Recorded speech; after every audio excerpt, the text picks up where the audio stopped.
Last में हमने kinematics के क्वेश्चन जो है वो कंप्लीट कर लिए थे। We'll proceed from there. Dynamics का पोर्शन स्टार्ट करेंगे हम, that is Newton second law, और उसके बाद उसकी application, and then we discuss momentum and collisions. Momentum हमने डिस्कस कर लिया था काफी हद तक। हमने इंटरेक्शन ऑफ टू बॉडीज यानी कि कोलिजन जो है वो डिस्कस करेंगे हमने। तो सबसे पहले हम स्टार्ट करते हैं with the Newton second law.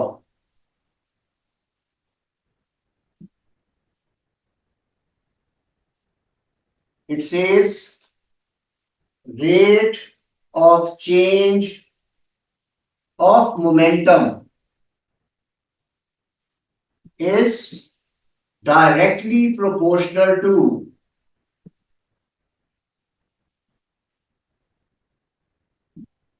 applied force and takes place in the direction of force.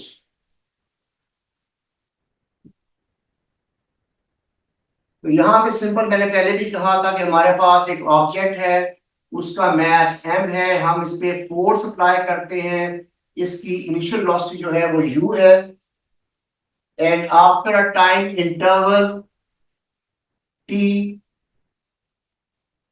the velocity becomes v।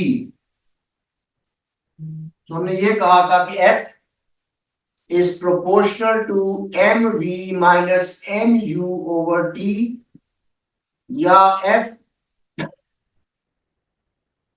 v minus u over t proportional to ma, f is equal to kma। यहां तक हमने कहा था कि ये k जो है ये 1 होता है, बिकॉज अगर आप मैस 1 kg लें और फोर्स 1 न्यूटन अप्लाई करें तो acceleration is 1 metre per second square, therefore k is equal to 1, और मेरा फॉर्मूला बन जाता है f is equal to ma। ये मेरी स्टेटमेंट है न्यूटन सेकंड लॉ की, जो हम इस्तेमाल करते हैं whenever we want to find out the value of acceleration. So from here I can say that f is equal to rate of change of momentum. Force is rate of change of momentum. ये definition है force, यहां तक हमने पहले किया हो। ये आपसे कहते हैं व्हाट इज फोर्स, आप कहेंगे force is rate of change of momentum, मगर पूरी डेरिवेशन जो है उसमें डेफिनेशन ऑफ सेकंड लॉ थोड़ी सी हम उसको चेंज करेंगे। So from here I have said that f is equal to delta d, इसको मैं मैथमेटिकली शो कर रहा हूं सिर्फ, d by dt of mv। d by dt जो है, ये जो वर्ड है rate of change of momentum, mathematics में हम इसको d बाय dt कहते हैं। इसमें कोई खास बात नहीं है, ये रेट ऑफ चेंज को रिप्रेजेंट करता है मैथमेटिकली। अब अगर आप यहां से m कॉमन निकाल लें तो ये बन जाएगा dv ओवर dt, और dv ओवर dt जो है वो एक्सेलरेशन ही होती है, rate of change of velocity. तो ये मैंने मैथमेटिकली भी प्रूव कर दिया कि F is equal to ma है। जब भी हम फोर्स अप्लाई करेंगे on a particle on a mass, it will accelerate, और आप F is equal to ma लगाकर उस फोर्स को कैलकुलेट कर सकते हैं। But what if I take v common, इसी फॉर्मूले में से मैं v कॉमन निकाल रहा हूं,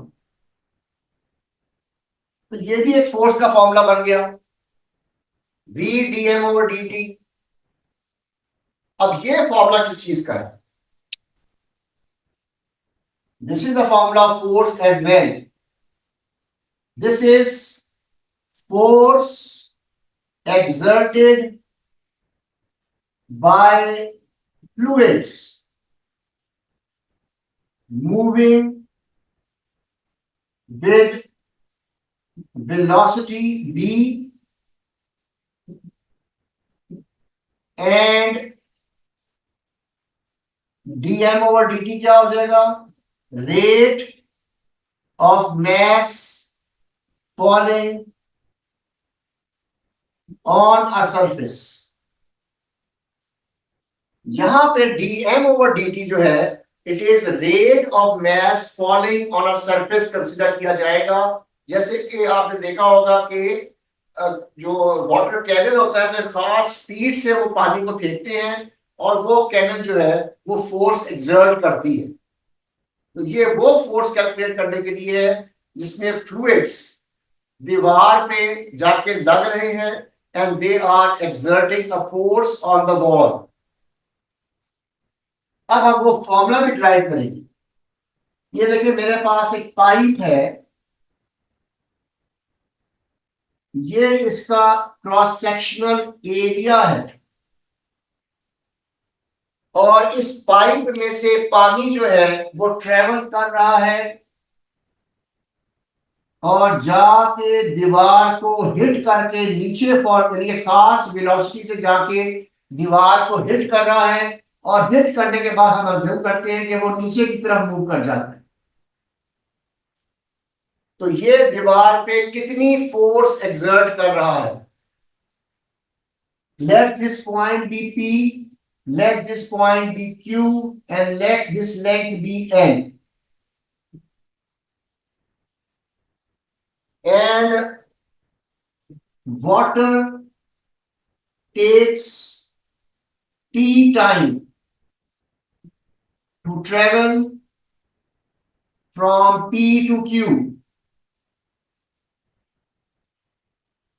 यानी कि लेंथ L ट्रेवल करने के लिए जो टाइम लग रहा है वो जी मैं ले लूंगा picture, I post that as well. P to Q travel करने के लिए लेंथ इज L। सो हमने निकालना है कि ये पानी जो है वो कितनी फोर्स एक्सर्ट कर रहा है और फोर्स के लिए हमें वेलोसिटी को मल्टीप्लाई करना है मैस फॉलिंग पर सेकंड से। अब पहले ये नजर क्लियर आ रहा है आप लोगों को? जी सर। सो सबसे पहले सर मैं लिखा हुआ सिर्फ क्लियर नजर नहीं आ रहा, वैसे आ रहा है, ठीक आ रहा है। मैं उसको पिक्चर खींच के भी मैं उसमें डाल दूंगा, अभी ग्रुप में डालता हूँ फिर ठीक है आपको। सर। सो सबसे थैंक यू पहले सर। मैं कैलकुलेट कर रहा हूँ वॉल्यूम हिटिंग द वॉल पर सेकेंड। तो आप नोट कीजिएगा जो इस सिलेंडर का वॉल्यूम बन रहा है वही जाके हिट करेगा इन 1 सेकेंड अगर हम area into length, this is the volume of the cylinder, divide by time कर दें। तो ये बन जाएगा volume hitting the ball in 1 second. और अगर मैं यहां पे जरा एलेबोरेट कर लूं तो वेलोसिटी जो होती है वो लेंथ डिवाइड बाय टाइम होती है। Length divide by time is velocity. तो जो वेलोसिटी जिससे वो हिट कर रहा है वो आपका जो है that is L over T. इस लिहाज से मेरा फॉर्मूला बन जाएगा एरिया इनटू वेलोसिटी। अगर आप एरिया को वेलोसिटी से मल्टीप्लाई कर दें तो ये बन जाएगा volume hitting the ball in 1 second. A B mass hitting the ball per second, और mass hitting the ball per second होता है डीएम ओवर डी टी। ये वॉल्यूम है। वॉल्यूम को अगर आप डेंसिटी से मल्टीप्लाई करें तो वो मैस बन जाता है। इस लिहाज से मेरा फॉर्मूला बन जाएगा रो A B, this is mass hitting the ball in 1 second.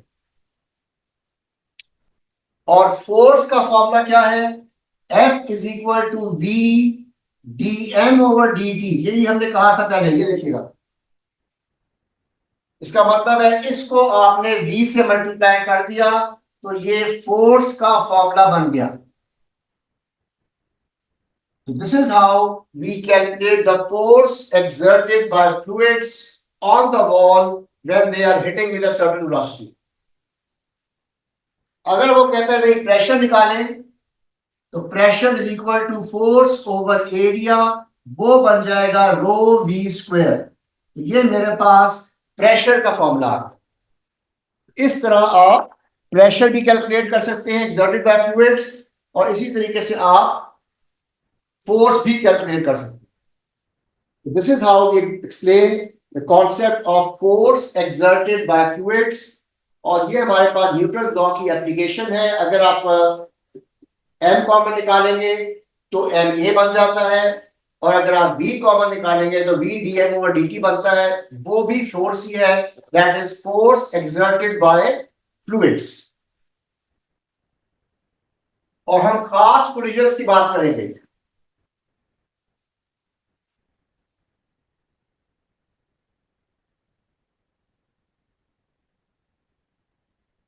तो अब क्लियर आ गया ना, नजर आ रहा है बेटा बोर्ड? Yes sir. अब देखिए कोलिजन की मैं जब बात कर रहा हूं तो मेरे पास एक ऑब्जेक्ट है, I call that object as m1. इसकी जो स्पीड है वो u1 है. ये एक और ऑब्जेक्ट है इसके साथ, आई कॉल दैट एज m2. इसकी जो स्पीड है वो u2 है. ये दोनों ऑब्जेक्ट एक दूसरे के साथ टकराते हैं. m1 जो है और m2 जो है ये एक दूसरे पे फोर्स एक्सर्ट करेंगे, कोलिजन. और कोलिजन के बाद दे सेपरेट. m1 की स्पीड जो है वो v1 है, और m2 की जो स्पीड है वो v2 है. तो यहां बहुत कॉमन क्वेश्चन आता है, ये किस किस्म का कोलिजन है, टकराना. When we say collision, what does it means? And कौन से फैक्टर्स हैं जो कोलाइड करते वक्त हमें कंसीडर करने हैं? क्या हर किस्म का कोलिजन हम एक्सप्लेन कर सकते हैं, या कोई खास किस्म का कोलिजन होगा तो उसको हम एक्सप्लेन कर सकते हैं? What are the conditions for collision, and then what are the types of collision that may occur? The first condition है, it is that collision occurs for a short interval of time. Collision occurs for a short interval of time. Number two, what happens after the collision must be different for what happens before the collision. टकराने से पहले उनकी velocities different होनी चाहिए to the new velocities. ऐसा नहीं possible कि टकराने के बाद भी वेलोसिटीज वही रहे, ये पॉसिबल नहीं है. Number three, colliding bodies are considered to be a closed system. ये जरूरी है कि जो बॉडीज टकरा रही हैं वो एक क्लोज सिस्टम के अंदर एग्जिस्ट करती हैं. ये आइडियल कंडीशन है. That is energy and momentum of system is conserved. यानी कि टकराने के बाद और टकराने से पहले जो एनर्जी थी टोटल सिस्टम की वो भी कंजर्व होगी और मोमेंटम भी कंजर्व होगी.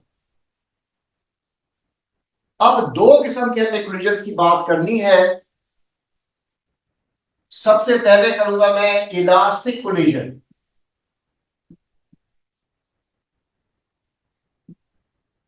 मगर इलास्टिक कोलिजन से भी पहले मैं अप्लाई करूंगा law of conservation of momentum. Example मैं यही लगा रहा हूं,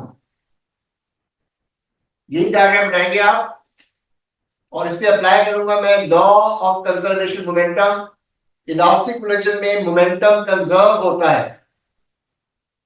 what is law of conservation of momentum? That is total linear momentum of a closed system is conserved if no net external force acts on the system.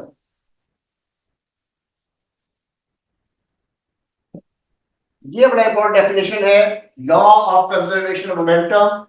total linear momentum of a closed system is conserved if no net external force acts on the system. अब जिस तरह यहां पे मैंने apply किया है इसी को मैं अप्लाई करता हूं। और अप्लाई कैसे होगा? Linear momentum before collision must be equal to linear momentum after collision. Apply करते हैं। इसका मोमेंटम है m1u1, इसका मोमेंटम है m2u2। टकराने के बाद इसका मोमेंटम है m1v1, इसका मोमेंटम है m2v2। इनके आंसर्स आपस में बराबर आने चाहिए, तभी momentum will be conserve.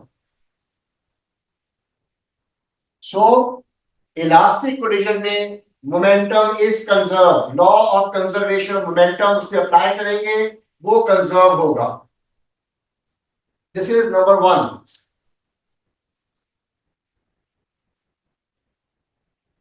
Number 2, kinetic energy is conserve.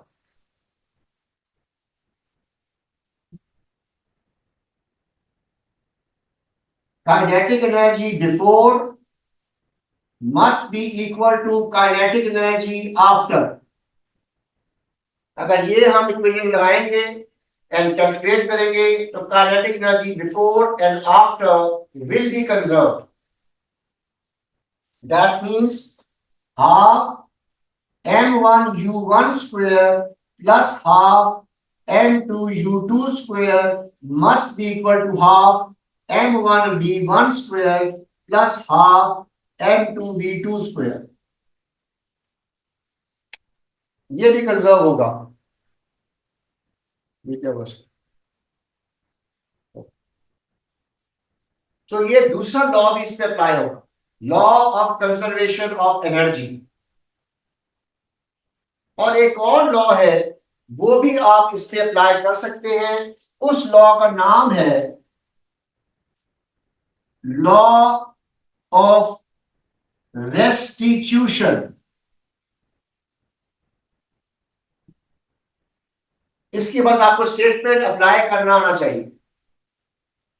Law of restitution क्या है? लॉ स्टेटमेंट 50 याद कर लीजिएगा।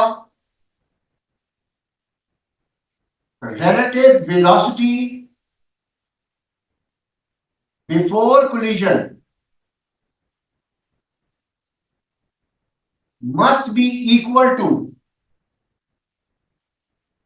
-1 times relative velocity after collision। यानी कि जो relative velocity है, relative velocity का मतलब होता है velocity का डिफरेंस। इसकी वेलोसिटी और इसकी वेलोसिटी का डिफरेंस होगा टकराने से पहले should be equal to relative velocity after the collision multiply by 1 -1। अब relative velocity कैसे निकाली जाती है? ये u1 है, ये u2 है, इनका डिफरेंस क्या होगा? Straight forwardly u1 minus u2 दोनों को एज वेक्टर सब्ट्रैक्ट करेंगे हम, must be equal to -1 times ये इसका कोएफिशिएंट जो है ये फिक्स वैल्यू है -1, इनका डिफरेंस क्या होगा? v1 minus v2। इस फॉर्मूले को भी अप्लाई करेंगे तो ये फॉर्मूला भी अप्लाई होगा अगर वो इलास्टिक कोलिजन। तो ये तीन चीजें अप्लाई होती हैं जब भी आपके पास इलास्टिक कोलिजन आता है। Law of conservation of momentum, kinetic energy is conserved and law of restitution. ये तीनों लॉज इस पे अप्लाई होंगे अगर ये elastic collision. What if it is not an elastic collision? तो उसका नाम है inelastic collision।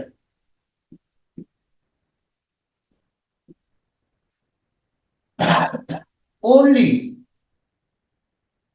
momentum is conserved,